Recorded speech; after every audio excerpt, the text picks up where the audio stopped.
Okay, let's go ahead and we will get started this evening. So first, I wanted to thank everyone very much for coming to the town hall. We're going to start it off with a brief presentation from me, and then we have some other speakers. I'll be introducing them.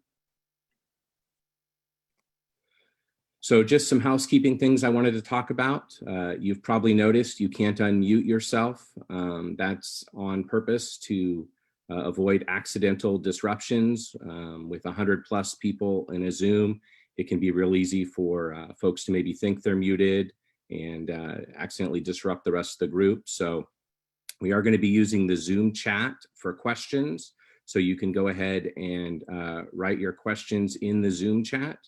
We are going to have 4 presentations tonight, if you count mine. After each presentation, we will have a 10-minute period for questions and answers specifically related to that presentation and the topic area that that individual covers.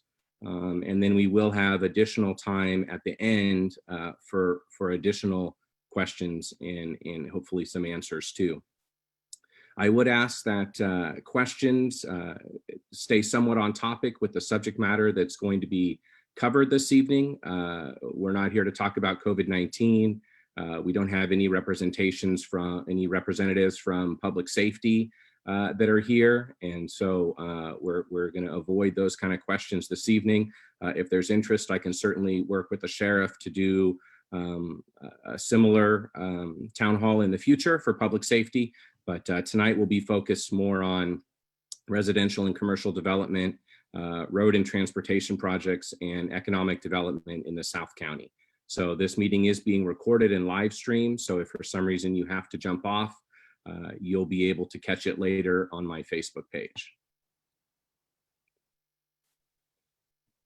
So I think I actually just covered this to some extent, but this is an agenda of what we're going to do this evening. So I'm going to start off making introductions and opening remarks. And this is Gary Bradford, Yuba County Supervisor for the 4th District.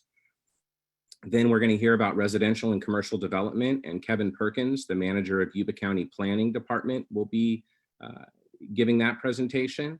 And then Mike Lee, the director of Yuba County Public Works, will be talking about road and transportation projects that people in Plumas Lake will be most interested about. And then finally, Lon Hadamia, who is an economic development consultant for the Yuba Water Agency, will be talking about South County economic development. And after each of those, as I mentioned, we'll have a time of Q&A of about 10 minutes. And then at the very end, we'll have an additional Q&A time, just depending on how many questions we can take. I think we will try to end sometime between 8 and 8:30, but hopefully be able to get everyone's questions as well.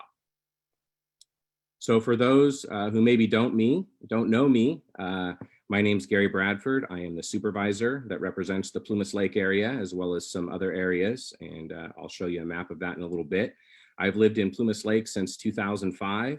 Have been raising my kids here. They went to the Plumas Lake CDC for preschool. They went to Rio, Riverside, and now they are both students at Wheatland High School. I was elected to the Board of Supervisors in 2016. And prior to that, I had the opportunity to serve on the RD 784 and the OPUD boards. I was just reelected in 2020 back in March for another 4-year term. So my first term will end the end of this year. My second term will start in 2021 and run through 2024. I'm honored to be able to represent you.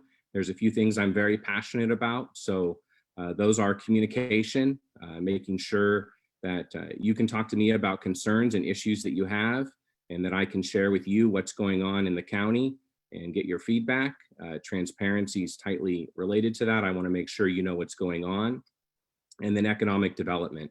And that incorporates a lot of different things, but really I want to try to get additional jobs for those who live in Yuba County here. And get a stronger job base for us. And of course, economic development also includes, additional retail and commercial, additional housing. All of that's really tied together. And so those are some of the things we're going to be talking about tonight. So the 4th District, just in case you're unaware, the map in the lower right corner here on this slide is a map of Yuba County. There are 5 supervisor districts. Every county in the state, with the exception of one, has 5 supervisors.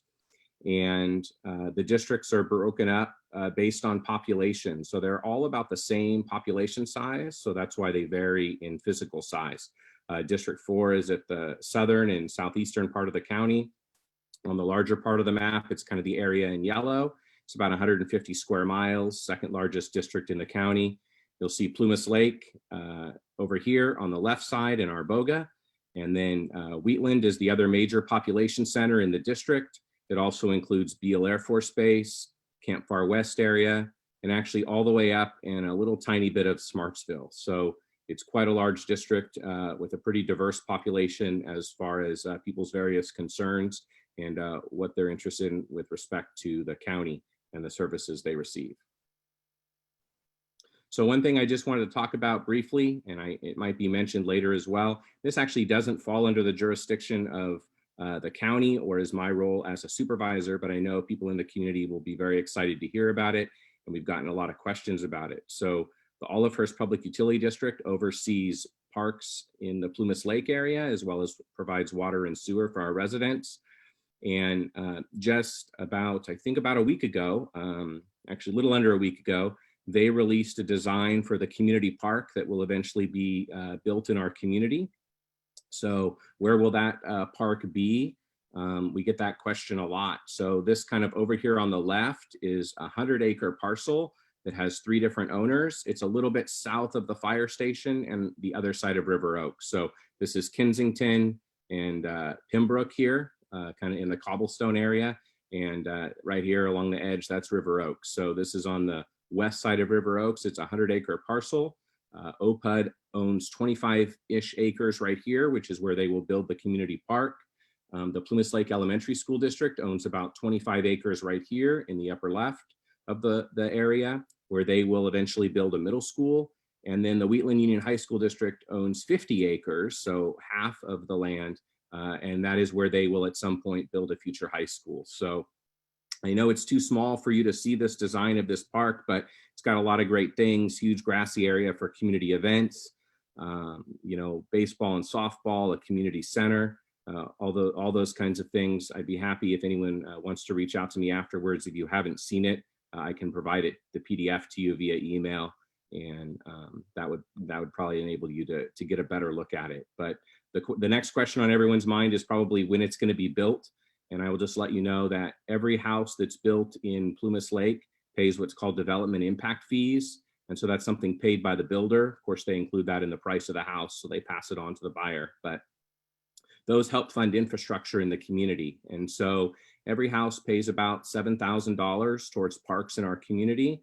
And most of that goes towards neighborhood parks. So those are smaller parks, and we have quite a few of those in Plumas Lake at this point, and those numbers will continue to increase as development occurs. And then there's a component that goes to community park. And so that sits in an account until we have enough, OPUD has enough to essentially build this park. And they're still quite a ways off from that, but they are pursuing state grants that can be used to supplement that funding and hopefully make it constructed a lot sooner. Okay, so the next thing I want to talk about is Yuba Water Agency. And I really want to just give some background so that when Lon gives his presentation, you might have a little bit better understanding. So what is the Yuba Water Agency? So they're a special district formed in 1959, actually by the state legislature as a result of a vote of the people of Yuba County to form the Yuba Water Agency. They own and operate the new Bullard's Bar Dam and Reservoir and the Colgate Powerhouse, also 2 additional hydroelectric powerhouses downstream near Inglebright. They are governed, the public agency, they're governed by a board of directors. That board is made up of the 5 county supervisors. So when you elect a county supervisor, like when you elected me, you actually also had elected a board member to the Yuba Water Agency Board of Directors. In addition to the 5 county supervisors, there are 2 elected representatives directly elected by the public that sit on that board. One represents the area south of the Yuba River, and that is currently Brent Hasty, and one represents the area north of the Yuba River, and that is Charlie Matthews. So unlike most government entities, the Yuba Water Agency is actually funded entirely by water and power sales. So they do not collect and utilize any tax dollars. So they're operated very much like a business. They sell water, sell power. The best part is, though, since it's a government entity, any profits, which essentially would be, right, any revenue that exceeds costs that we make, can be used to invest in Yuba County. So the agency does have certain mission areas, and these are the areas that money must be spent on due to the legislative act that created the agency. Those are flood protection, water supply reliability, power generation, recreation, fish habitat enhancement. So we're always looking for opportunities to invest in all of Yuba County in those areas. The board of directors in our most recent strategic plan, we're all very passionate about economic development. And so the strategic plan actually has an item in there related to that. It says proactively engage in developing a robust, diverse Yuba County economy and improve the overall well-being of Yuba County residents. So we partner with the county government. We partner with other government entities within Yuba County to try to accomplish that and to work with them. And one of the things we did, and I think Lon might talk a little bit about this, but we funded an economic development. It's really a strategic exercise to really look at what should Yuba County as a whole, not just the water agency, not just the county, but what should all the entities in Yuba County, private and public, be focused on to drive economic growth in our community. And so I will take a couple minutes of questions right here. So I'm going to look in the chat bar and see what we've got here. It looks like I'm looking at the sky. I've got another monitor here in front of me, so I'm just looking at that. So looks like no specific questions for me. So I will go ahead and turn it over in just a second. But what is on the screen right now, I'm very active on social media. And so if you want to reach out to me, that's my Facebook, Twitter, and Instagram username right there at Yuba Sup Bradford. And then that's my email address and my mobile phone number. So thank you very much. And I think next we've got Kevin Perkins. So I'll close out my screen and you should be able to share yours, Kevin.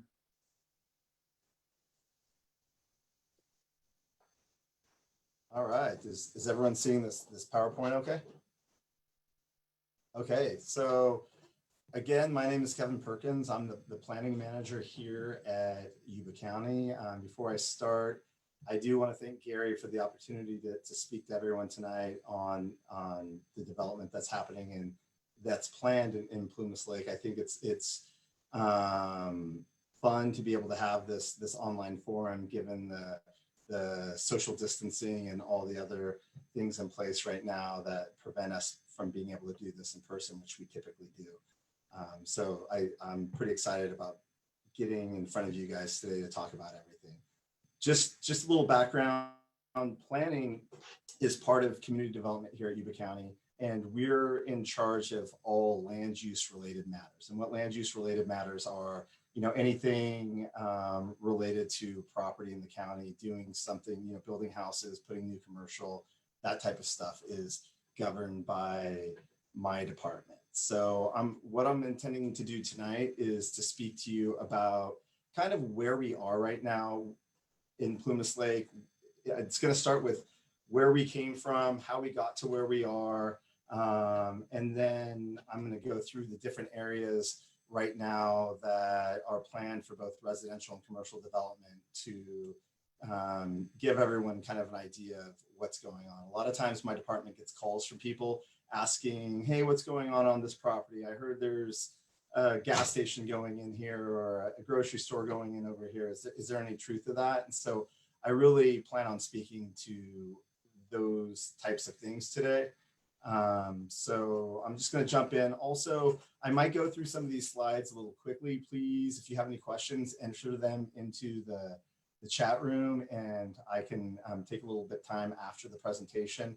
I could frankly talk about this stuff all night. I don't want to do so. I know we have a couple more speakers, so I'm going to try to get through this as quickly as I can. All right.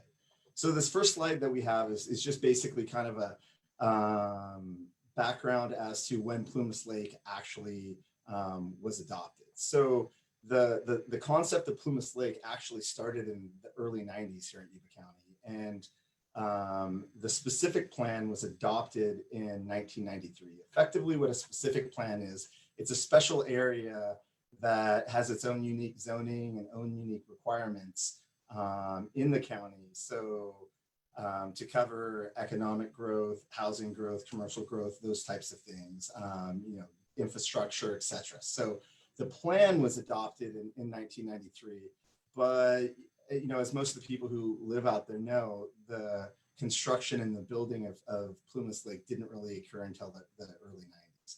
But just a little bit of a couple specifics of the specific plan. Its original approval covered around 5,000 acres, and it was intended to accommodate roughly 10,000 homes. Since its adoption, there have been a couple of amendments to the specific plan that have added acreage and the number of homes to the specific plan. So currently right now, the area within the Plumas Lake specific plan covers around 6,100 acres, and it has approvals for up to 14,000 homes.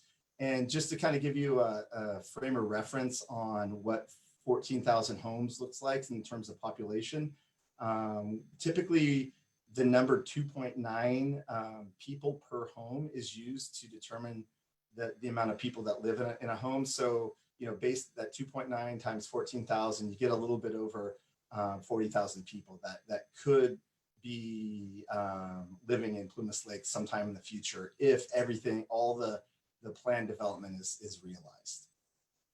This slide right here is an interesting slide. It shows. Kevin, I'm gonna ask you. Can you click on the icon to go to full presentation down at the bottom? Make it a little bit larger. I noticed that over in the comment bar. Does that help? I believe so. Okay, perfect. Okay, so I apologize for that, but here is a slide that shows the residential development in Plumas Lake starting in 2004 and ending in 2020. And this graph shows the number of homes final. So it's not how many homes were issued permits in a year, it's how many homes were built and received a final occupancy so someone could live in the homes. As you can see here in 2004, we basically started out with a little bit under 400. I think the actual number was 357 homes. And this time right here was the early 2000s when development was really booming and a lot of Plumas Lake was being built out. And we reached a height of 811 homes in 2006 that were built. And then the economic development crashed, the housing bubble burst around 2006. And you can see from there the number of homes finalized by year significantly decreases to about 478 in 2007, and it drops down to a low of 5 in 2013. So 5 was basically, or it wasn't basically, 5 is the lowest amount of homes built in Plumas Lake or finalized in Plumas Lake in a calendar year. So since 2013, the economy has bumped up, and you can see that the uptick in the number of homes that have been built in Plumas Lake. To 2018, we had 168. 2019, which was last calendar year, we had 223. And right now in 2020, 7 months worth of data, 2020 isn't completed. We have 141 homes that have been built. And my guess is this number will probably be above 250 by the end of 2020. Again, just some development related facts to give you a little bit of context of how much was actually planned for Plumas Lake and where we are in terms of what's been built out or actually realized. So the total number of lots that have tentative approval, and what tentative approval means is they have approval, but they're not legal lots that are considered buildable. They're what sometimes people refer to as paper lots. And so there's 14,205 total lots that could be built in Plumas Lake. And out of that, we've had 3,687 lots actually be recorded, which are considered legal lots and could be sold, transferred to anyone. And out of that 3,600 roughly lots, we've had 3,147 homes built on those lots, which leaves us about 540 lots at this moment that currently could have homes built on them or are currently having homes built on them right now, which, you know, this number has significantly lowered, you know, going back to that housing map that I talked about, like in the 2000, from 2008 to 2015, this 540 lot number was potentially in the low, you know, in the thousands, frankly. And this last little bullet point discusses the number of lots right now that developers have into the county applications to finalize lots. So right now we have a little over 2,000 lots that are actively being checked by the county that could become lots, you know, within the next year or two. So it's, you know, pretty exciting that the development world has really seen what Plumas Lake is, and the builders are trying their hardest to get some recorded lots so they can get some more homes built out in Plumas Lake. So this next section of my presentation, I'm going to go over the actual areas in Plumas Lake that have been developed and what builder is either finishing up, presently building, or is planned to build in these areas. So in all of these slides, you'll see a really strong red boundary, and that's the boundary of Plumas Lake. And so this first section, I'm kind of starting with the north, and I'm moving down on this.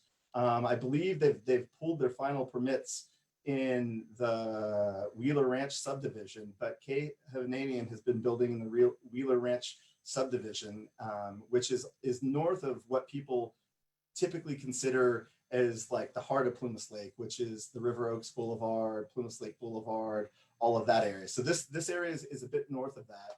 It is Arboga Road is this eastern boundary. If you look at my mouse right here, and this is Plumas Arboga Road right here. And so K. Hovnanian has been building throughout here for the past 4 or 5 years. And I was told by the building department last week that they pulled their last set of building permits in early 2020. So all of these homes in this Wheeler Ranch subdivision should be built out rather shortly. The next section that I want to talk about is more of the central area of Plumas Lake. Just to give you a little bit of context, this is Plumas Lake Boulevard right here. This road right here is River Oaks Boulevard, and this is Algodon. One of the projects that we have that the developer is actively marketing and is in the process of going through the final map review, which was what I was talking about of those 2,000 lots that are getting checked, is this Dana 70 project, which is just east of the Rio del Oro subdivision area here in Plumas Lake, or the north central part of Plumas Lake. Here's the OPUD water tower and some of their water facilities. So this is Algodon, and so there's an area right here that I'm expecting will be built on within the next couple of years. Moving over here, Capitol Valley has been building through this on the east side of River Oaks Boulevard, over in what has been Rio del Oro villages 16 and 18. I know some people don't really know where that is, but you know, Capitol Valley is nearly built out on the number of lots. They built all through here and through here. Some of these aerials on my presentation are a little dated, so they might not show the homes that have actually been built. And we also have D.R. Horton, who is building right now in the the southern end, the southeastern end of the Rio del Oro subdivision. My next slide is kind of moving more to the southern and central, or the central and southern area of Plumas Lake. Right now we have legacy homes. This is Riverside Meadows School right here. This area where my pointer is going around is called the Riverside Meadows Subdivision. Legacy Homes has just recently pulled some permits, and they're starting to build some homes through this area. Moving south down River Oaks Boulevard, we run into Cresley. Cresley is actually in the process of building in 3 different areas here in the South County. This area right here, which is bound by, I think Lockwood is the road.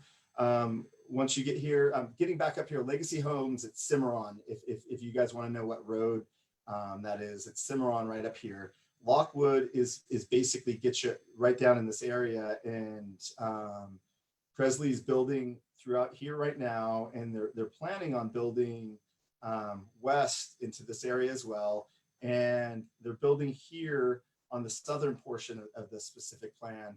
And this is Rutherford. Here's Feather River Boulevard right here, and this is Rutherford. I think their model homes are around in this area. And again, just to kind of give everyone a little bit of context of where we are, here's River Oaks Boulevard right here.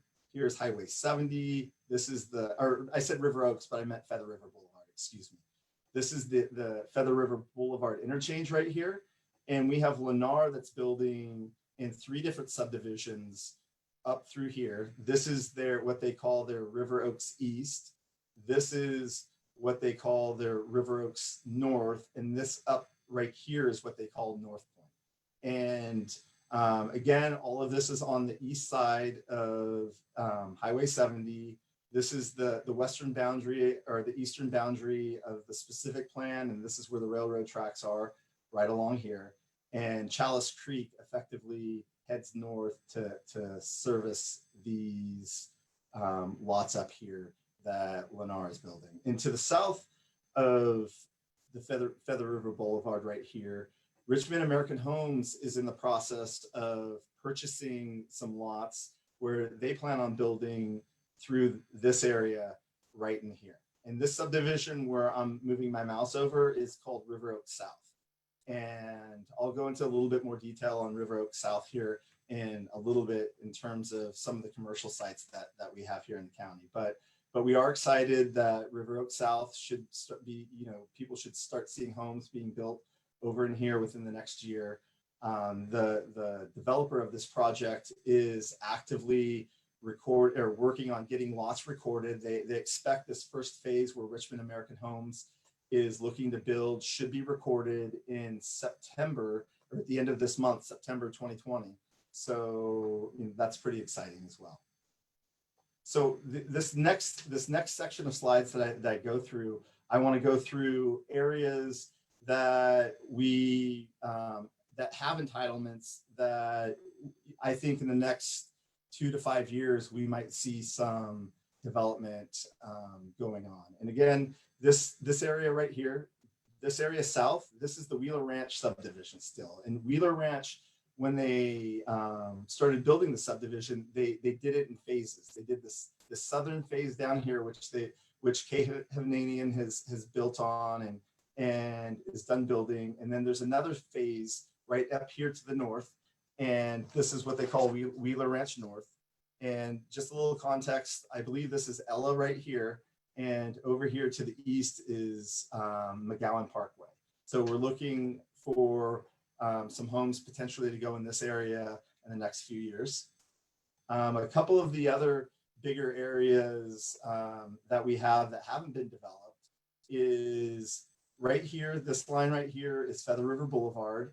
And this area between Feather River Boulevard moving east to the golf course, which encompasses all of this teal color, is called the Country Club Estates project. And this is one of the areas that's probably more of a long-term development area. I know some people recently purchased some of the lots in here and have planted orchards, which tell me that we probably won't see residential development in this area for another 10 to 15 years. But this is on the books, and this is partly, I wanted to explain this is just so people know how big Plumas Lake is and how much potential growth areas that we potentially have on this. So again, this is Country Club over here.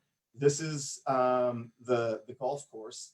And over here is River Oaks Boulevard. And where River Oaks Boulevard tees into Algodon and then Plumas Arboga goes here to the east, this area right up in here is called the Ross Ranch Subdivision. And Ross Ranch was approved basically in 2005, and we've been getting some active interest in developers on this. And so I think that this would be something that we could see developed in the next 3 to 5 years. And, you know, I'm not going to spend a lot of time on this. I think Gary did a great job of describing the regional park and the elementary schools and high school areas. But one thing I do want to note, this kind of gives you a little bit of context of where that is in relationship to the rest of the Plumas Lake. So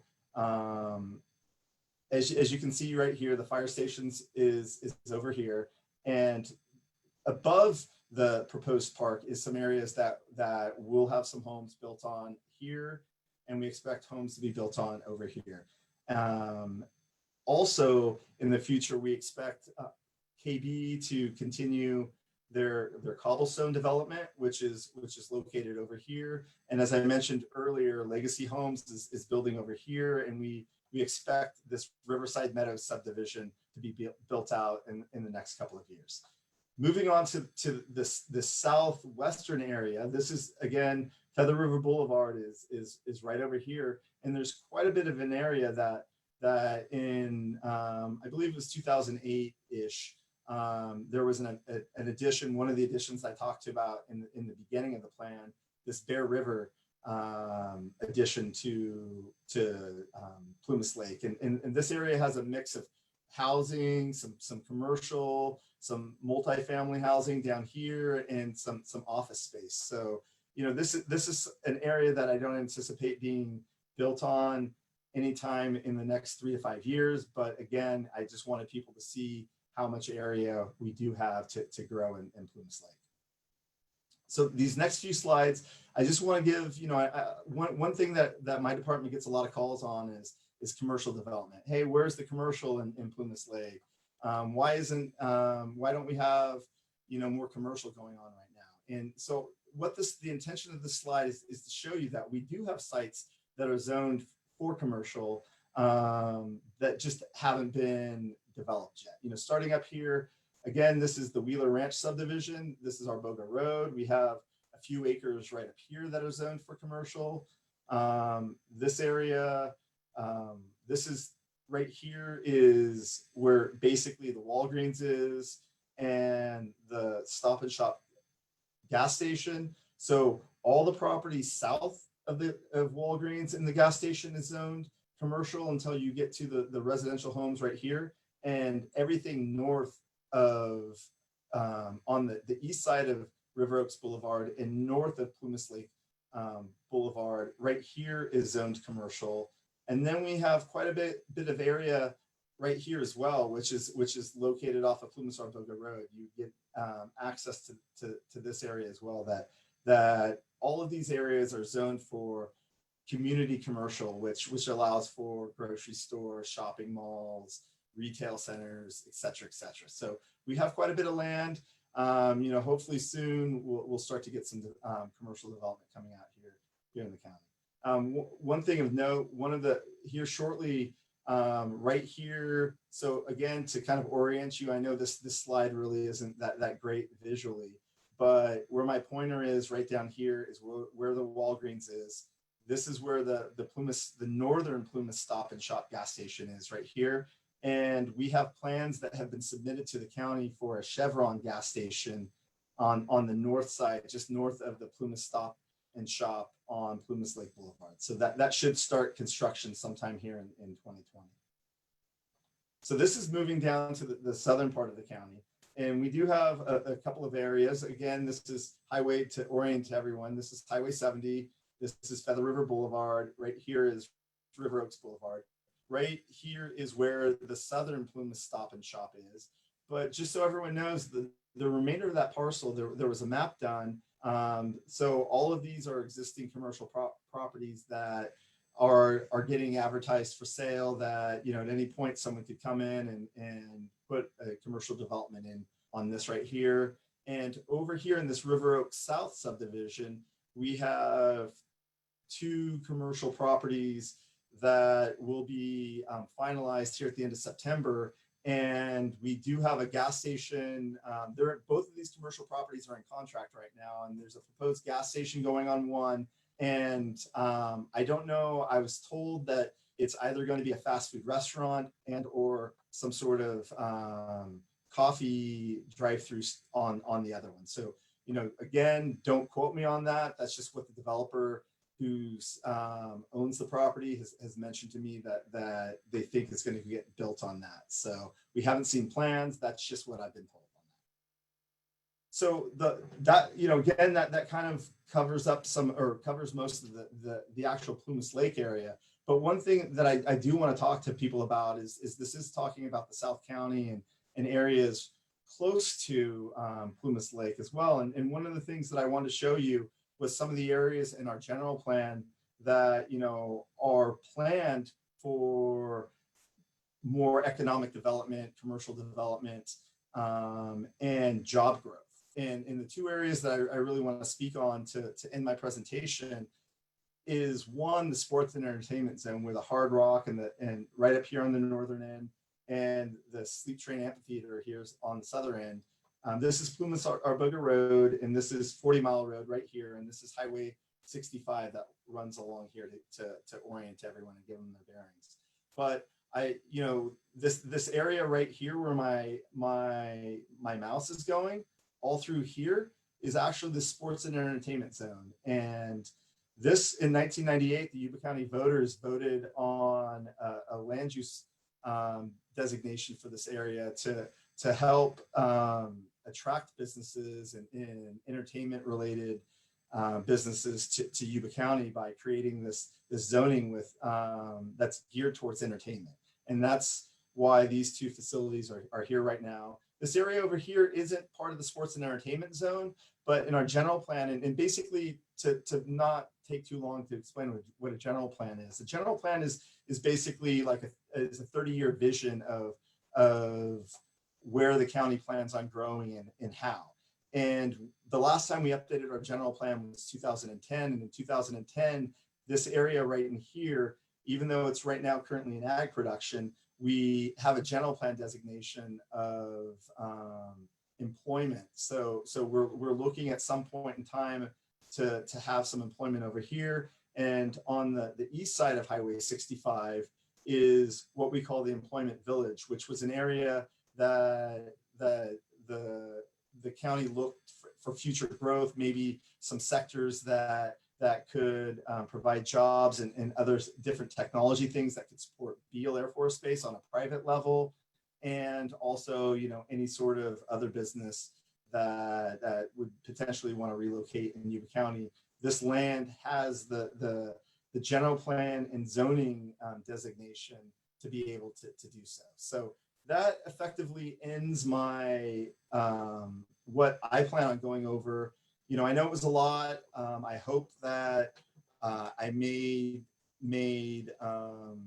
it somewhat clear on what's going on, and I'm here to answer the questions. I see that there's a number of questions in the chat. So let me see. Can you see them okay, or you need me to read them to you? Yeah, if let me see. I just want to make sure I don't miss anything.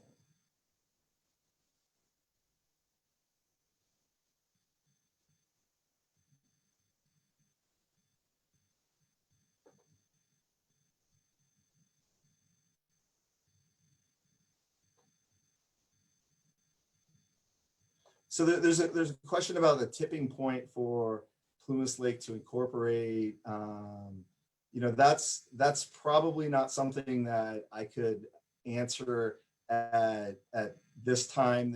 And I'm probably not best suited to answer this question, but there's a number of factors that go into incorporation.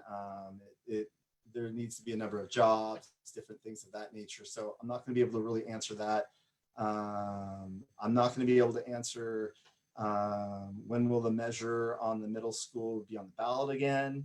I think we know construction. Okay. It looks like, Kevin, there's some general questions about, what's the county's role in getting businesses in Plumas Lake, and how, how can we ensure certain businesses come versus other businesses, Yeah, Gary, maybe if you can kind of read through the questions while I answer this and read through them so I can talk and answer that. So yeah, that's a really good question, and thank you for asking that. So the county's role, or our relationship with development is, of course, we first and foremost, we want to be as accommodating as possible. So typically what happens is when these properties are being marketed, the real estate agents, potential buyers, they'll contact the county and ask us what level of process they need to go through to get approval. It might be something that needs a planning commission approval or a board of supervisors approval, or in Plumas Lake does have a design review or has design review guidelines, and there is a design review committee for Plumas Lake. So my department typically helps developers walk through the process in order for them to get whatever approvals they need to be able to build on their projects. One of the things that I think in the last couple of years community development has really tried to work on is more of an economic development component within community development. And we recently hired someone that is in charge of, or it will be working more on economic development and reaching out to different partners in the Sacramento region and different developers to see how the county can be more accommodating to development in Plumas Lake.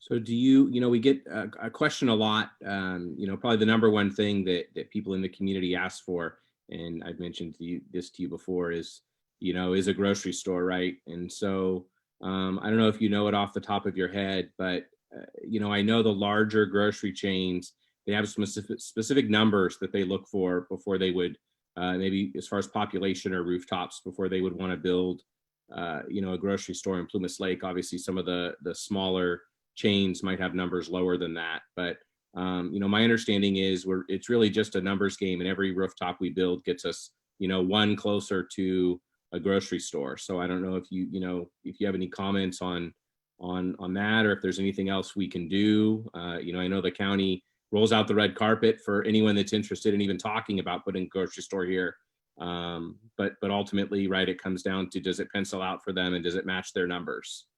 Yeah, that's exactly how it's done. It's a numbers and rooftop and population scenario with developers on that, and community development, building, planning, and public works over the last 10 years have worked pretty closely with providing developers with as much information on rooftops and population and projections as possible to show them that what we have, and I believe it was, for some reason, and don't quote me on this, I believe it was like 12,000 is typically where they're at, and population. If you kind of go by some of the numbers that I have, I believe it's Plumas Lake just shy of 10,000. Gary, or is it? Yeah, so I think you're right on the 12,000 number population.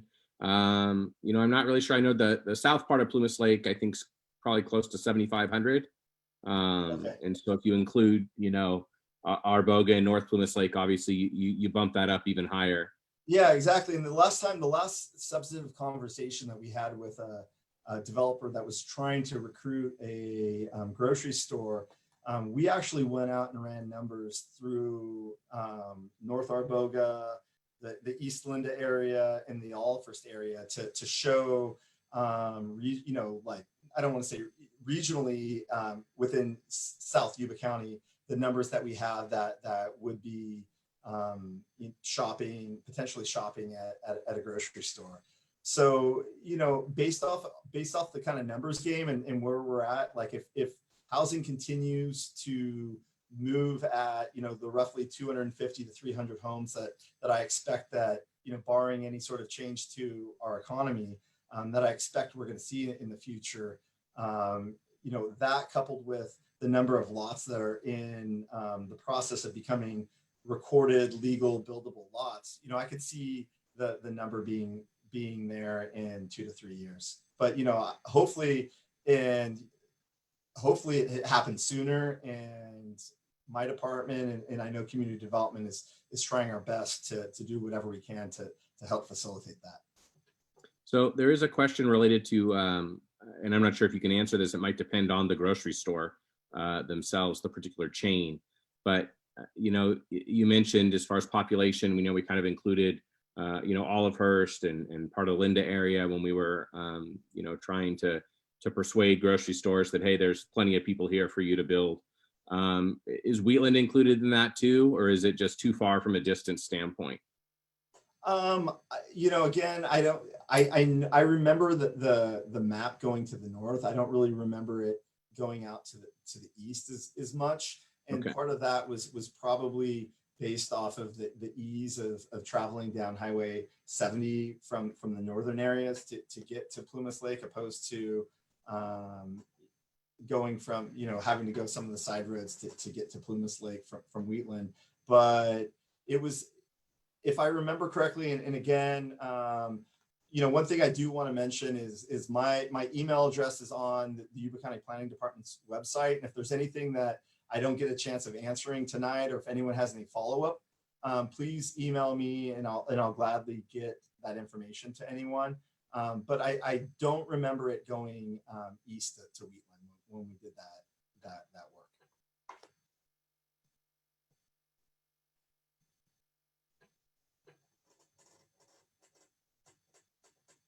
So Terry, I see you're asking about the bus stop, the park and ride area over by Feather River. That's one of the things Kevin talked about, a gas station on one of the lots over there. And so far what we've heard is fast food and or coffee place on the other lot. So yeah, and both of those lots are smaller lots, which is why, frankly, when that eastern side of Plumas Lake or east of Highway 70 was developed, it was looking for something like a gas station or a smaller retail center or restaurant on those two parcels. The larger shopping center would be on the southern part of the county, would be just east or just west, of Highway 70, the area where the southern Plumas Stop and Shop is. That area, there is a conceptual plan for a larger shopping center to be built there, which I really hope gets realized sometime soon.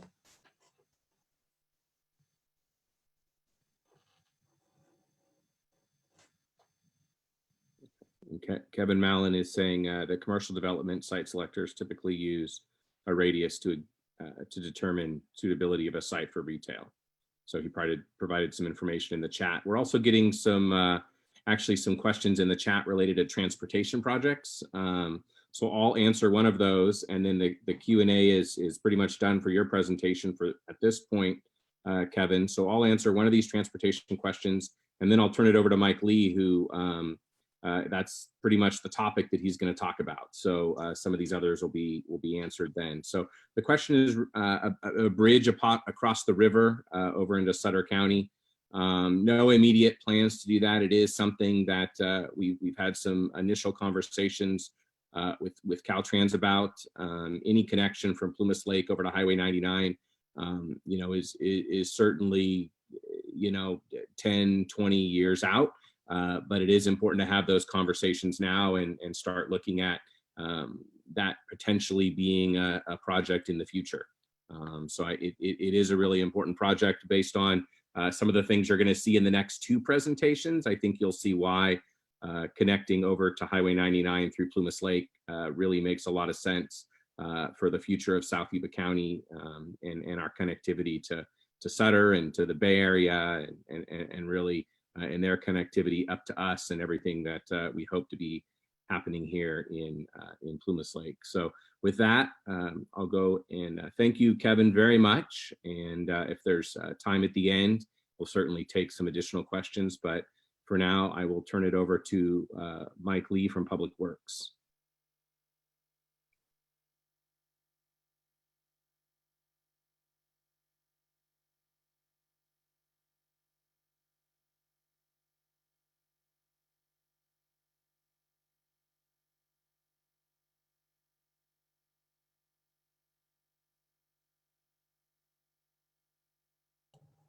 There we go. I was waiting to be unmuted. Can you hear me, Gary? Yes, we can hear you. Sorry about that. I'm glad I went over to double check and see that looks like somehow your co-host duties went away. So I was trying to unmute myself and I wasn't allowed to. So let me attempt to share screen here as well. Screen one. Admit. While you're working on pulling that up, I just want to comment if there's questions we can't get to in the chat window, and I know there's people, we're live streaming it on my Facebook page, there's questions over there that we can't necessarily get to. I will go through and provide answers to those on my Facebook page over the next couple days. So I'll take them from the chat window and put them over there. So you can look over there for the answers. I won't have the ability to answer them in the chat window in the future. But I know there's some questions related to schools and things like that. So Gary, can you see my screen share now? Yes. Okay, perfect. Good evening, gang. My name is Mike Lee, and I'm the Public Works Director and County Surveyor for Yuba County. The Public Works Department, we're primarily responsible for the operations and maintenance of the roadway infrastructure, bridges, and storm drain infrastructure. We have various other duties, but those are some of our primary ones. And so tonight I'm going to share with you some of the interesting projects of more significance that we have going on in the area. Another duty that our department is involved in is also land development. I know Kevin Perkins mentioned earlier that the planning department gets involved with all the land development stuff, but the Public Works Department does as well, and that's we for all the new infrastructure we inspect that and make sure it's built to appropriate standards, because ultimately we're going to be responsible for maintaining that. And we also process the subdivision and parcel maps that are associated with the land development process. So on this slide here, for those of you over the years who have commuted down the Highway 65 corridor, primarily through Wheatland, the bottleneck has been getting worse and worse over the years. In particular, during like a time when there's a concert, it gets very bad with miles of backup. So the local leaders kind of recognize that issue, and so between the city of Wheatland and Yuba County, they got together and decided to form this joint powers agreement, and it's called the South Yuba Transportation Improvement Authority. And that JPA was created in 2017, and the primary focus on I'll get to on the next slide, kind of the primary focus of the projects, but that's on the next slide. And the first step in that process after approving the JPA was to prepare a nexus study that that board could adopt, which was done in June of 2019. And that nexus study kind of outlines the basic projects and costs associated with it. And then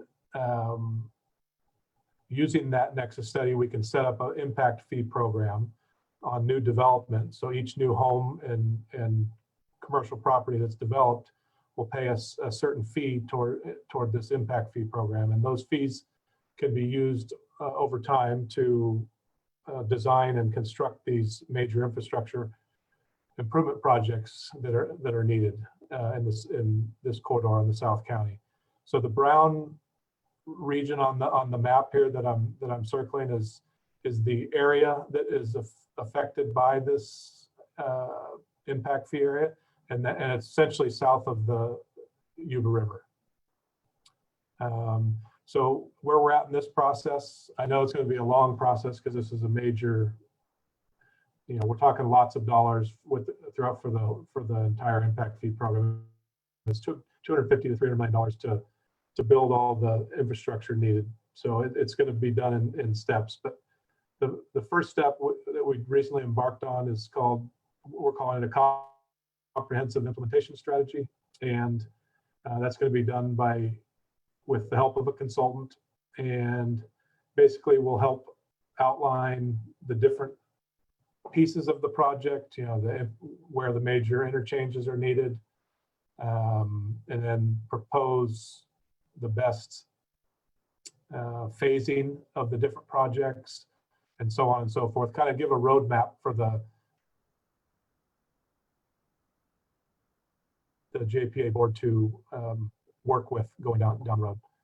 So here's a map that and it's somewhat generic, but it's because we're still in the conceptual stage. But if you look at the red lines here, that's kind of the ultimate general configuration of what we're talking about for the CETIA projects. And so I'll just run along here.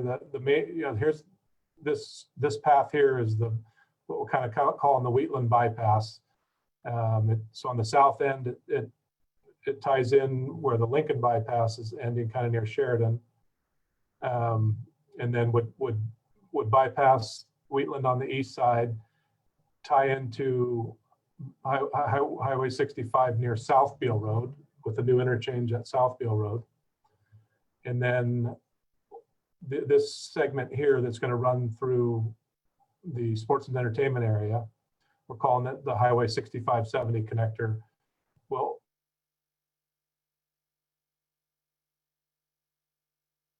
ultimately run from that South Beale on 70 at Plumas Lake Boulevard. So on where I'm circling right now, that's the current Plumas Lake Boulevard interchange, and it kind of stubs out into the air on the east end of the interchange. So that ultimately is going to extend further east over the railroad tracks and the Western Pacific Interceptor Canal, and then tie into Plumas Arboga Road, and then ultimately over here to Highway 65. So once that connector is built, it will provide a much more direct route for Plumas Lake folks to access Highway 65, provide an additional emergency egress route as well, and obviously increase traffic capacity. Let's see. I think that's kind of just to give you one more point on where we're at on the Plumas Lake Boulevard interchange. We recently awarded a contract to a design consultant to prepare the plans for what we're calling phase 2, or basically that eastern extension of the interchange over to Plumas Arboga Road. So that the funding has been identified and in hand for that consultant to prepare the plans. So, and then we'll pursue construction money to hopefully get that, that segment built in the near future.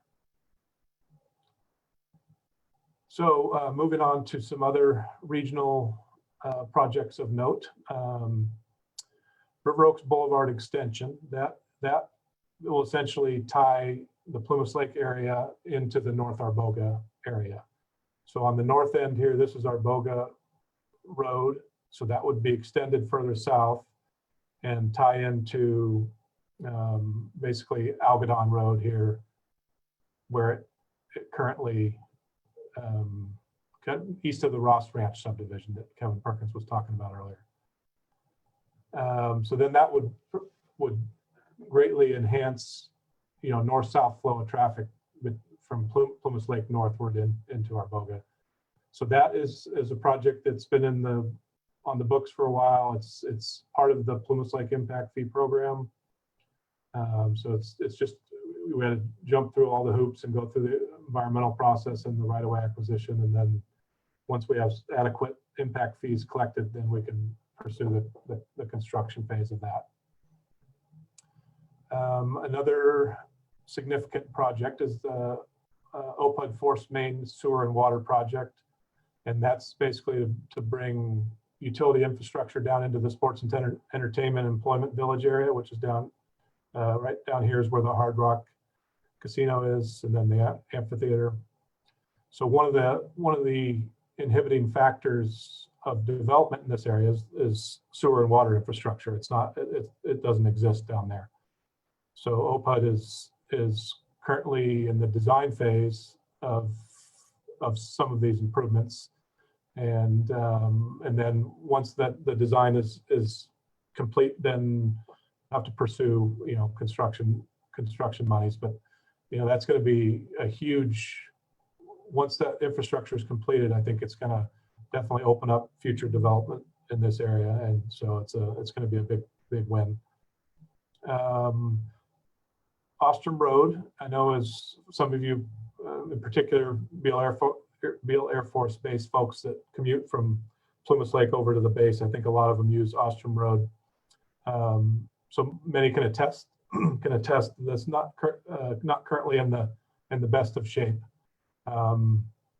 There's in years past, there's been a lack of maintenance funds for county roadways, and so there's a lot of deferred maintenance. And fortunately, with SB1, the new transportation tax that was passed a few years back, we do finally have some revenues that we can start chipping away at improving these roadways.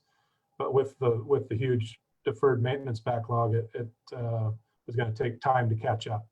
So we have been slowly chipping away, but Ostrom Road is definitely in need of repair, and we do have funds identified and slated for that improvement project from essentially Highway 65 all the way out to the Recology landfill. So that project is currently in design, and we anticipate constructing that next summer. Another project that is not shown on the slide here, but I think there might be some interest in, is an overlay project on Feather River Boulevard. And it's kind of, I think, the last segment that we haven't overlaid in the last decade that's definitely in need of repair, and that's the segment between Algodon Road and Ella Avenue. And we do have funding identified for that. The project actually is currently out for bid right now, so we hope to get that construction started in the next few weeks and wrap up by the end of October.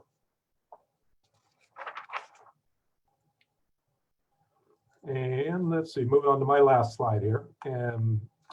So, bike pedestrian paths, those in my mind are an important part of the community, and definitely are an amenity that provide folks some outdoor space, whether it's walking a dog or riding a bike or just getting out and about. So we do have some plans. It's this is all, again, conceptual. There's no funding identified to build it, but we'll pursue grants and other various funding sources, and I think we'll get there at some point, hopefully in the near future. But so path A here, this runs from, on the north end, this is Plumas Lake Boulevard. On the south end, this is Feather River Boulevard. So this path here is what we're calling path A. And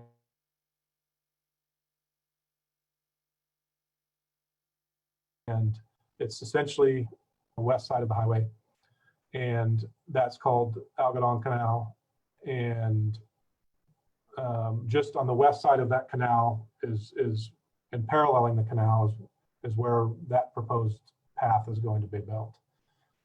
Path B is on kind of the western edge of the Plumas Lake, and that, again, on the north end is going to go up to Plumas Lake Boulevard, and then kind of meanders down on the south end, even to Feather River Boulevard, and even beyond along the west edge of the Cressley subdivision, all the way down to the Bear River levee. And then many of you might be aware of the existing bike path on the east side of the highway that kind of runs from all the River Oaks east and north subdivisions all the way up to Plumas Arboga Road. And that path was unfortunately recently damaged, heavily damaged on the southern end by a major PG&E transmission replacement project. Large heavy equipment was brought in for that work, and it tore up the path. So we're currently working on getting that fixed and rebuilt. The challenge is we're working, PG&E caused the damage, but they have an easement over the corridor. The portion of the path that was damaged is still owned by a private developer and hadn't been accepted by the county yet. So we're having active meetings and discussions with both those parties on getting resolution to, our goal is to get out there and get it built and repaired in the next month or two before the wet weather. But it's, with multiple parties involved, it's definitely not as simple as we would like, and poses a little challenge. But we're well aware of it, and we're on it, and we'll get that fixed up as soon as possible. So with that, that's the end of my slides, but I'm sure there are some questions, and I'll be happy to answer them. Thanks, Mike. So one of them is related to the extension of the path, potentially all the way down to the Bear River. I know the developer that's going to develop in that area is responsible to essentially do their portion of the path. What I can't remember is that if it goes all the way to the Bear River or just most of the way to the Bear River. I know it's supposed to go, if I understand correctly, certainly the length of that housing development. Yes, it goes down to and then along the south end of the housing development as well. So talking about the current one on the east side. Current one on the east side, sorry. Yeah. So it stops at Lennar right now. My understanding is that the developer building south of Lennar will be responsible to continue that trail further south. That's correct. And their design plans are currently in final stages right now. So that should be going into construction fairly soon. Oh, okay. And they'll bring it all the way down to the levee, the Bear River levee. That's correct. Awesome. And my desire, which I don't, hopefully we'll be able to get there, is to connect that path right where my cursor is westward along the Bear River levee under the Highway 70 over bridge and connect it into what we're calling Path B here, so that there'll be a full circle all the way around. But then what we'll have to work with RD 784 and other entities, since that we don't own that levee. But that's my desire, and hopefully we'll be able to get there. So someone in the chat did mention, and obviously you can't do design on the fly, but they're asking about a connector from Plumas Lake Boulevard overpass to that bike path. Just from the little bit I know about how high that overpass is going to be around there, I'm guessing that's not really feasible. You talking about the Plumas Lake Boulevard overpass? Yeah, to the bike trail on the east side. There'd be no way to potentially connect that, or? Oh, yeah, I think that would pose quite a challenge. Yeah. Okay.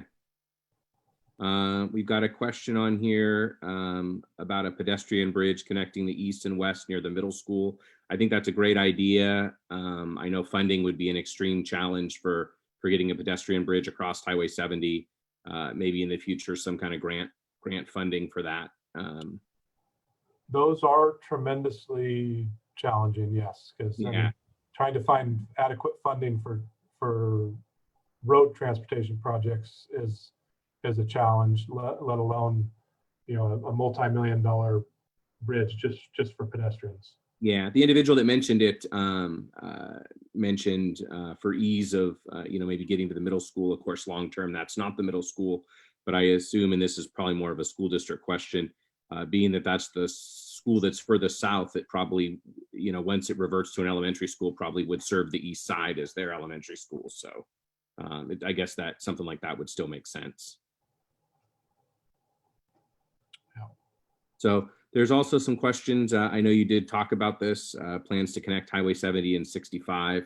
And you mentioned that that's the Highway 6570 connector, essentially that Plumas Lake Boulevard. Phase 2 will connect it to Plumas Arboga Road, and over near the amphitheater that will connect over to Highway 65 around South Beale Road. And, yeah. And then someone said they missed the bypass. Could you show it again? So I'm not sure if you can show that, the slide you had kind of showing the CITEA. There you go. Yes. So the south end, it ties in near on the south of the Bear River in Placer County, near north of Sheridan. And then here's kind of the edge of current development in Wheatland. Mind you, there's all this area east of Wheatland has been annexed into the city and is slated for future development. And so this bypass would provide more direct access to that future development area. But then here on the north end, it's going to tie north of the current South Beale intersection is where it's proposed to tie in. Okay, actually, I think that might be, unless I'm missing some, that might be all of the transportation related questions that we have at this point. So I think, and folks are, as Kevin Perkins indicated, I'm always available for phone calls or emails or questions, that come up at any time. Feel free to reach out. So thanks, Mike. So I'll go ahead and turn it over to Lon for his presentation, and then maybe there'll be some more transportation questions for the end. But I think you did a great job covering all the things that people are always curious about: the bypass, Plumas Lake Boulevard, bike trails, Feather River Boulevard, Ostrom Road. I mean, those are the ones I get all the time. Great.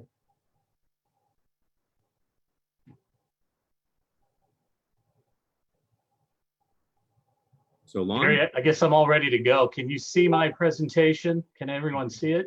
I can, thank you. Okay, good. First of all, Supervisor Bradford, thank you for the invitation to join you this evening. It's really a pleasure. I appreciate your leadership, especially in economic development issues for the county. Just a brief introduction of myself personally. I'm Lon Hatamia. I'm president and CEO of the Hatamia Group. I served as a Secretary of Technology, Trade, and Commerce for the state of California. So I was in charge of economic development for the entire state. I think most importantly, I'm a third-generation native of Yuba County. My family's been farming up in the District 10 area. I'm a graduate of Marysville High School. I think that helped in being hired by the water agency to do this project, having the knowledge of Yuba County. My colleague, Doug Svensson, with Applied Development Economics, and I were selected about a year and a half ago by the Yuba Water Agency Board to put together a long-term economic strategic plan for the county. And this is sponsored by the water agency, as Gary highlighted in his initial comments. The strategic plan process was an extensive one. We were challenged by the water agency board to be ambitious and to kind of think out of the box. And so what I'm going to be outlining to you very quickly is really the product of not only our thinking, but extensive stakeholder outreach throughout the county. We met with over 100 individuals representing 50 agencies and organizations. We conducted research on feasibility of key project ideas. We completed a labor market analysis, as well as a fiscal analysis for the county. Let me jump into the aspirational vision that we have created. And this is something that I think is achievable in Yuba County, and it's something that, again, due to the great leadership of the water agency, they have presented us with this opportunity. One, Yuba County will be a world-class economy after we hopefully implement some of the things I'll talk about in a moment. That'll be achieved through the Yuba County education system, providing a 21st century labor force. The county's technology clusters are supported by an extensive fiber optic grid and are integrated with the aerospace and defense systems at Beale Air Force Base, as well as regional traded clusters. The county is a center for research in water and energy systems technology as it relates obviously to the water agency's work, but also because of the great wealth of our natural resources in this county. Yuba County is an exciting place to live and work. I think most of you already agree that that's the case because you're living in Plumas Lake. And lastly, local government bodies coordinate across jurisdictional lines to provide very high levels of service at efficient cost. And again, I'll keep in mind, these are aspirational, and this is where we hope to be within the next 10, 15 years. Some of the major strategy areas that we focused upon, and this is for the entire county, but a lot of it is the major focus is the south part of the county. As Kevin Perkins and Mike Lee have just laid out, you know, the huge areas of development in the sports and entertainment zone, in the employment village zone, as well as some of the acres being developed in Wheatland. Most of the economic development should be occurring in this part of the county. We identified 4 major areas for focus: infrastructure expansion, education and workforce development, tourism and visitor services, and technology clusters. Since Gary asked me to back cleanup tonight, I'm going to try to go through these rather quickly. I know it's getting late, and I appreciate so many of you still staying on to this presentation. Let me talk very briefly about infrastructure expansion. Mike has already talked about the transportation infrastructure. Obviously critical to get that State Route 65 bypass, and certainly further expansion and rerouting of State Route 70, particularly through Marysville. I saw some comments earlier in the chat about the difficulty of getting through the city. That's something that needs to be addressed. I've highlighted these next to in green because they certainly apply to South County. One way that I think has already been addressed is to find ways to restructure existing infrastructure debt to release additional areas in Plumas Lake for development. I know through the leadership of Supervisor Bradford and those at the water agency, they've done an analysis, and I think we've come to some resolution on some of those fees in Plumas Lake. Additionally, design regional solutions for water and wastewater services that can lower development and operation costs, including extending services to the city of Wheatland. I know that there are discussions with both OPUD and Linda County Water District to determine how that can be best served in terms of the sports and entertainment area, as well as other parts of the South County.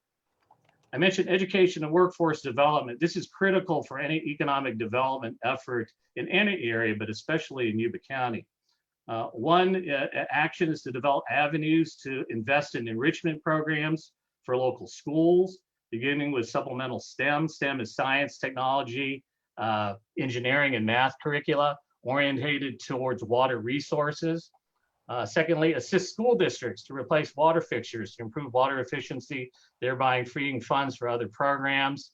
It's unbelievable the amount of water amount that's spent on water and the lack of efficiency in our schools that can be better placed into educational curriculum programs. And the last one, which I think is a keenly focused one that I believe is achievable in Yuba County, is to approach the California State University system to ascertain location requirements for new Cal Poly campus. If you're a graduate of that system, you know that both Cal Poly campuses are located in Central and Southern California with the requirements for STEM curriculum and development in the North State. We believe Yuba County and potentially in that employment village zone, there's some great locations to place a new Cal Poly campus in Yuba County. Tourism, hospitality, and entertainment, another major focus. Kevin and Mike have already mentioned the sports and entertainment zone. A major part of our analysis will continue to evaluate the market opportunities in that area. We're also exploring opportunities to increase access and support facilities to the Yuba and Feather Rivers for kayaking, hiking, biking, etc. In the development of a river parkway. Many of you may know that there are other river parkways developed in Fresno County, El Dorado County, to be closer. We think that would be a natural attraction for Yuba County, connecting almost from the Bear River all the way up to Nevada County. Not only our our great resources of our rivers, but certainly the recreational opportunities that exist among that area. And lastly, create an investment plan for the Yuba County Airport to enhance visitor travel and business development. And as I'm not certain if most of you know, it's also an opportunity zone that we need to take fuller advantage of. Opportunity zone is a federal tax opportunity for investment that we hope that we can attract in greater fashion into the future.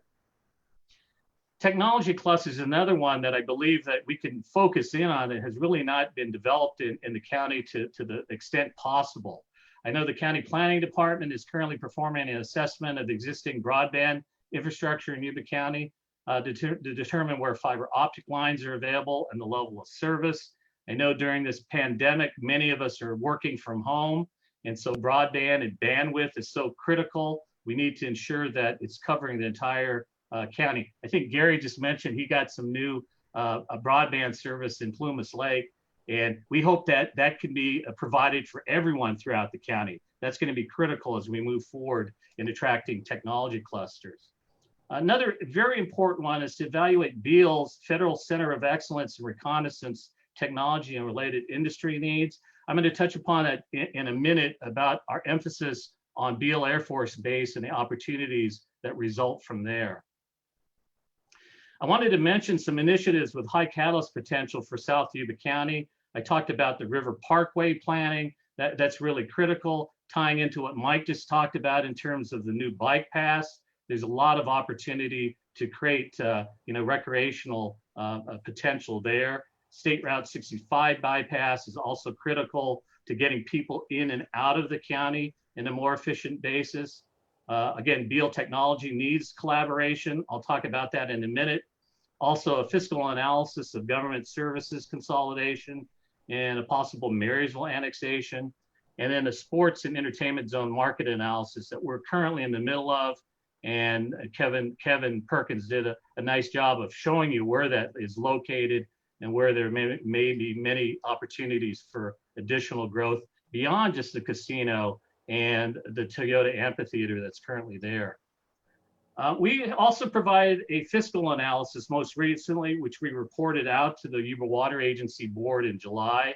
It provides a tool for public agency return on investment analysis. It's based on pre-pandemic budget levels. We hope we get back to that point at some time. It includes an analysis of sales tax leakage and tourism potential for the county. And it underscores the need for economic development in both the county and the cities, both in Marysville and in Wheatland. As it regards to the sales tax, the county as a whole is leaking about 50% of household taxable expenditures, almost $200 million per year. So those of you that live in a county are probably doing a lot of your shopping in neighboring counties, not necessarily in Yuba County. And your questions regarding supermarkets and other retail are good ones. And I think a lot of it is going to be based upon the further build out of housing, but also the further build out of economic development and creation of jobs. There's some of the gap is made up with non-retail taxable sales, mostly in the cities, but the housing growth will help create critical mass, again, to support larger retail centers, which I believe Kevin mentioned earlier in his presentation. Job growth needs to accompany housing growth. This is a critical component of our economic development plan. The county general plan has a goal of having at least as many jobs as the number of resident labor force within the county.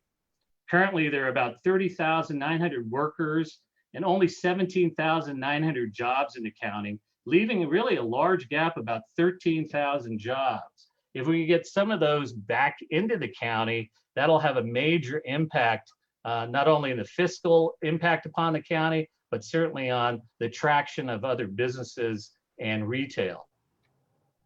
Some of the regional growth industries that we've identified through our market analysis, huge area, information services is a growing need, professional and technical services, and you could see, we could go down all of those. I'm not gonna reiterate some of those. Some of the major ones that I'll mention though, medical assistants and healthcare professionals with Adventist Health, creating not only Yuba County, but Marysville is kind of the healthcare center for the region. there's not going to be an increased number and demand for trained professionals. As you can see, there are many other things too that we can meet the needs as they have been identified. So under the employment growth scenario, we believe that 1,000 additional jobs in the hospitality sector can be added, and that's beyond just the Hard Rock Cafe. 7,000 new industrial jobs potentially within the county, 4,000 office jobs that are related to kind of the previous slide that I mentioned, and 1,000 jobs in education and healthcare. This certainly can go up if we can attract an institution of higher learning to the county. Let me briefly mention the efforts we're making with Beale Air Force Base, and I think this is an important component of our economic development. Beale is one of the largest employers, if not the largest employer in the county, and we've improved high-level communications with the base leadership. Again, Supervisor Bradford has been very instrumental in this. He introduced me to the former commander and the deputy out there about a year ago. We've continued a regular dialogue with the new commander, Commander Heather Fox, who just joined as commander at Beale, I believe, in July. Our intent is to conduct formal updates on a regular basis with the leadership, but the expectation is also to engage, and I have in here quotes, big Air Force. Beyond Beale Air Force Base, a lot of the decisions that are made in terms of local investment are not made at the base. They're made at the Pentagon in Washington, D.C., or they're made at Air Force Engineering in San Antonio. So we're going to be focused on that. By the way, we have added as a co-consultant to our team, retired Major General Jake Palumbo. He, and many of you may recall, he was a former base commander at Beale in the late 2000s. He is part of our team to help us engage further. We're also establishing a better understanding of what Beale's priorities are. And their two major priorities are affordable, high quality housing in the local area, which I know you're trying to address in Plumas Lake, as well as improve schools for both the airmen and their families. So I know that those are equally high priorities for those of you that live in Plumas Lake. There are other opportunities, and we're looking at economic development opportunities. And the mission that is out at Beale is changing dramatically from what it was when I grew up in Yuba County. It's evolving to meet national security priorities. So you're going to see less airplanes and more about information and intelligence gathering. It's expanding its mission too. There are going to be more airmen and airwomen with higher tech backgrounds that will be amassing, and they're going to add about 1,000 new personnel over the next few years at Beale. Beale is a national asset for global intelligence production and dissemination, and the 9th Reconnaissance Wing is recognized as a center of excellence, which means it also has a federal lab designation from the DoD. So what comes from that are a lot of opportunities in terms of attracting businesses that will support their mission.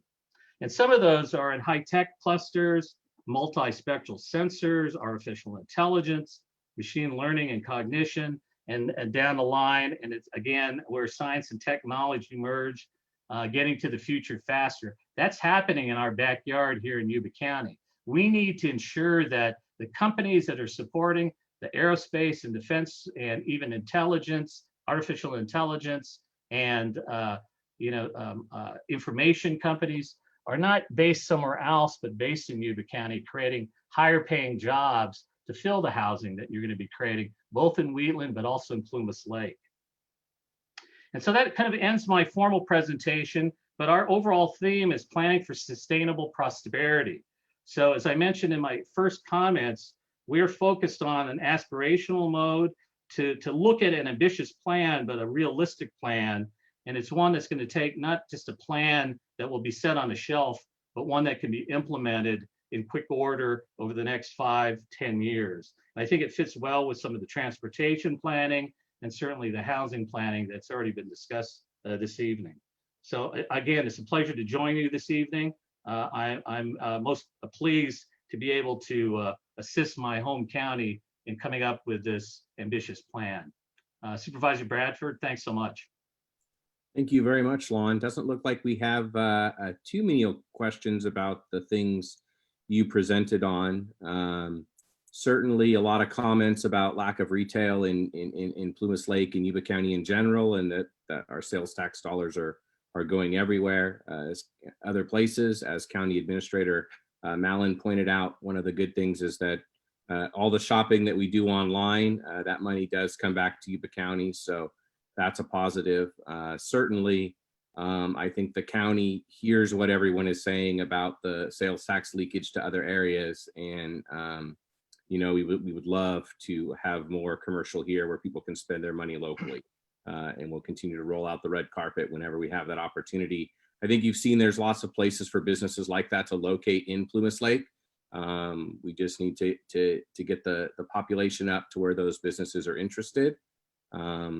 I would also say, Can I mention one other thing, Gary, that I declined to do earlier? I want to mention my colleague from the water agency, Jackie Silman, is participating tonight. She's the community impact specialist with the water agency. And as I mentioned, we've had extensive stakeholder outreach. And I want to encourage those of you in Plumas Lake to, if you have ideas about job creation, about economic opportunity, to share those with Supervisor Bradford. And you can certainly contact me as well as Jackie Silman. We're open to ideas. This is a collaborative effort, and we need local contributions. The ideas I just presented came from ideas of folks within Yuba County. And so the ideas are here. We just need to put up a plan and process that we can certainly implement.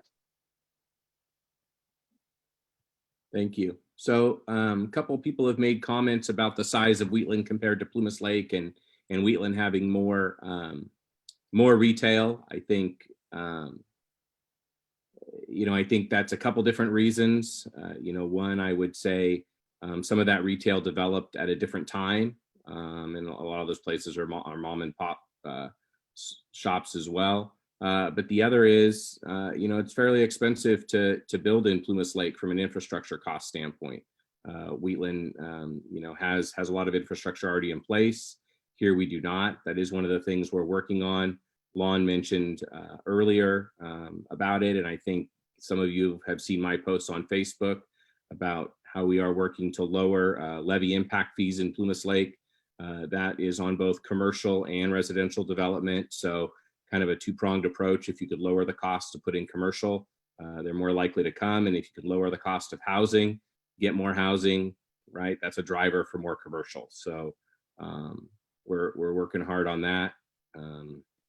Let's see, I'm just looking through some of the other comments here.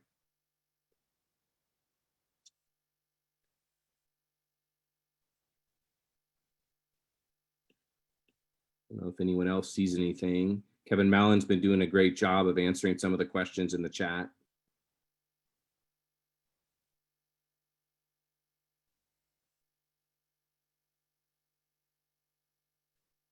Okay, I don't know if we've missed a few things or not, but if you still have a question, feel free to put it in the chat. So there's a question about financial transparency of the budget as the community grows. I can certainly take that one. So one of the things that's a little bit unusual about Plumas Lake compared to some areas that some people have lived is this is an unincorporated community. So there is no city of Plumas Lake where you could go talk to the city council or look at the city budget. So the services that are provided to Plumas Lake are provided by a variety of local special districts. And so each of those special districts has different funding sources, and each would be overseen by an elected board who would essentially be responsible for the budget for that particular district. All of that information is public. Those budgets are public, as well as they're audited, you know, typically on an annual basis by a third party to make sure they're essentially being honest and transparent in their books. And so I would encourage you to contact those various agencies for more specifics. I think with respect to the county piece, obviously that's where I come in and where my fellow Board of Supervisors come in. And we, you know, we approve the budget on an annual basis. And then we also approve, any budget changes throughout the year and those types of things. So hope that kind of answers the question. It may not have been, as specific as you were looking for, but the Yuba County budget is on the county website. You're welcome to open it up and look at it. It's of course fairly high level, but I think you'd find it very useful and very informational. So got a few more questions in here. Any medical clinics in Plumas Lake? I do know there was at least some discussion with some medical providers and the strip mall that Petrovich was looking to put in. I don't think any of that has come to fruition, but certainly know that medical providers are looking at our community as a place to be. Let's see, what's one issue I wish I had more support on, or what keeps me up at night besides the train? Let's see. Well, usually the train is pretty quiet from my house unless I've got the whole house fan on and the windows open. And it's winter too. So let's see, what keeps me up at night? I think that one of the biggest challenges, as I see it in the south part of the county, is really some of the larger transportation projects. So I think the Wheatland Bypass, and trying to improve traffic flow, all the economic development and the continued growth of the South County is very dependent on that. If it takes people a half hour to get through Wheatland, they're not going to live in Yuba County. Now, even better, if we can get jobs for them here, so where they don't have to commute to Roseville, then it's not that big of a deal. But obviously, I think we all know that even if you have plenty of jobs here, people don't always live where they work, right? And so there'll always be people commuting from Yuba County to Placer County and Placer County to Yuba County, which actually happens a lot right now. We're getting lots of positive comments, so we don't need to end right now, but I do want to thank all, just so I don't forget, all the folks that attended the meeting tonight and asked great questions. Really want to thank Kevin Mallon and Kevin Perkins and Mike Lee and Lon Hadamia for your presentations. Lots of positive feedback on it. Let's see, can we get the builders? This is really more related to the school district, but there's been a couple questions on this throughout the night. Can we get the builders to help with the cost of a new junior high? The builders do help, and I think the key word there is help with the cost of new schools. They do pay an impact fee for every house that's built. That goes, some of it goes to the Plumas Lake School District to build elementary and middle schools. The other goes to Wheatland High for high school improvements and or construction of a new high school. The state caps what that amount of money can be per house, and unfortunately it's nowhere near enough to actually build a school. And so that's why a lot of times, most times, school districts have to come to the voters to get some bond funding to kind of complete the package. They usually use three sources of funding to get a new school built. The impact fees that they've collected from developers in the community, a local school bond, and state school bond dollars. So let's see. Someone asked what a new high school is running now. That would be a question for the high school superintendent, but I believe it's over $100 million. Is kind of my understanding. Let's see. Update on a new zip code.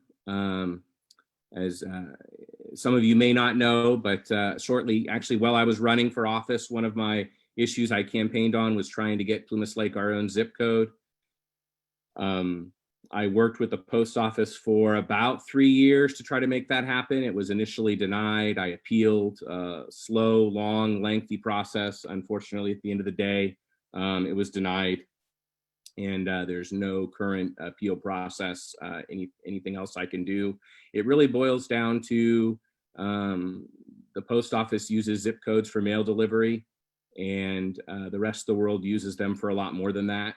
And until this is Gary's opinion here, until the post office kind of figures out that zip codes are used for many, many things besides mail delivery, and assigns them to different communities so that each community can have a unique zip code as a community identifier. there's probably not much that we'll be able to do. They did identify that essentially when the current zip code runs out of space, that's the point when they'll create a new one for us. So by their calculations, that was in about, I think, 10 to 15 years from now. So obviously that depends on the growth, but let's see. The presentations tonight, can they be made available somewhere? Yes, I can. I think I have a copy of all of them except for maybe, I don't know if you've updated yours or not, Lon, but if you send me the updated copy, I can post them all. I'll put them in Dropbox and share them to my supervisor Facebook page. I did live stream and still am live streaming the town hall to the Facebook, so it can be watched later, or at least should be able to be watched later. I meant to record the Zoom meeting as well and forgot to do that, unfortunately. Let's see. Does anyone else see anything else that maybe I missed? There is a question about the schools and what they're currently doing. That's definitely something you would need to take up with the principal and the superintendent of the schools. The county doesn't have any authority over the schools, but there is an elected school board. You could look it up on the internet, and you could also talk to them and express your concerns. So there's a question here, Lon. I think it's for you. Not sure that you can answer it. It's speculative, but I certainly agree with the person that Cal Poly would be amazing. They want to know how likely it is and when we would know. That's the $1 million question. Let me just put it in context. Placer County has been working at trying to get a satellite campus for Sac State for the last 20 years. And I believe they're finally breaking ground this year to put that in.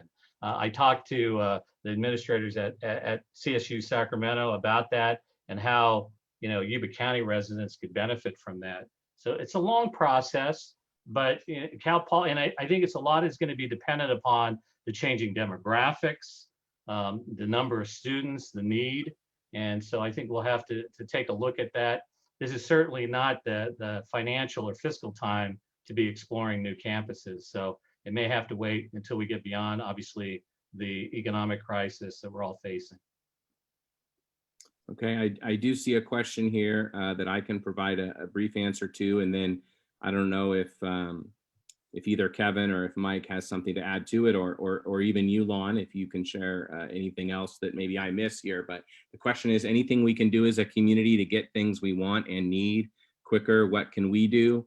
And what I always tell people when they ask me that is, if you have any relationships with any business owners or executive management at grocery chains, or any connections that you have with people, with businesses that you'd like to see here with business owners, talk to them, sell Plumas Lake to them, tell them how amazing the community is, how underserved we are, how great we would support any business that's here. And then, if you get anywhere with that, reach out to me, reach out to the county. We can sit down and talk through everything with them if they're actually seriously interested in exploring the option. But that's really it. And then with some of if you don't have connections, tag them on social media, fill out their, customer, feedback things. Hey, we'd love to have one of your stores in Plumas Lake or whatever. So that's what I always suggest. I don't know if anyone has anything to add to that might also work well.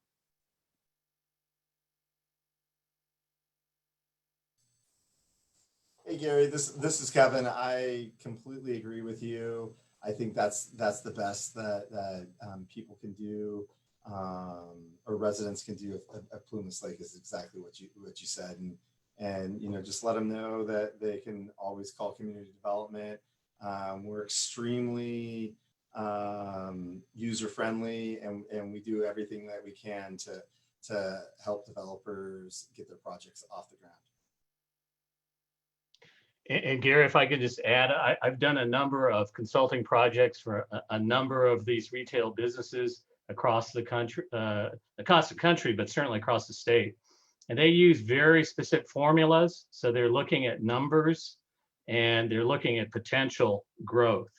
And so I think that Plumas Lake offers that, as Kevin laid out very appropriately earlier. So I think that you're probably in a window of opportunity now to really make a good case. If those numbers in terms of housing continue to go up, I think there will be a demand that can drive that. Okay, there are certainly some questions here about increased sheriff's presence and potential increased property crime. We can have those conversations with the sheriff. I think maybe I'll work with him to do a similar town hall in the not too distant future, and we can talk through some of those things. Okay. Anything else that I am missing that I've scrolled up and I've completely missed?